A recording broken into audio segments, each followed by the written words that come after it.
بالکل جناب، ایک سوال اور ہے میرے ذہن میں کہ قرآنی آیت کا تعویذ پہننا کہ جائز ہے؟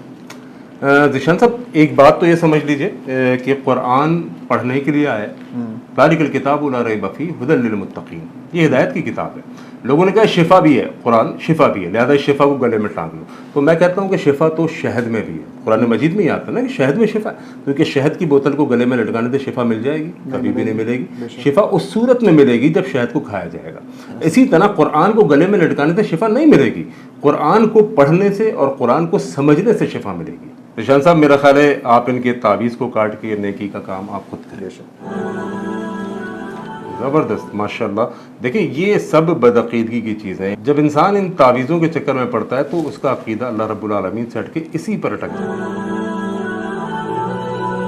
غلام فرید صاحب مجھے بہت خوشی ہے کہ آپ نے قرآن و حدیث کو سمجھا اور اس چیزوں کو آپ نے اپنانے کی کوشش کی۔ دیکھیے یہ شرک انتہائی حساس گناہ ہے، اللہ رب العالمین اس سے ہم سب کی حفاظت اسلام کی عدالت، اسلام کی عدالت، اسلام کی عدالت، اسلام کی عدالت۔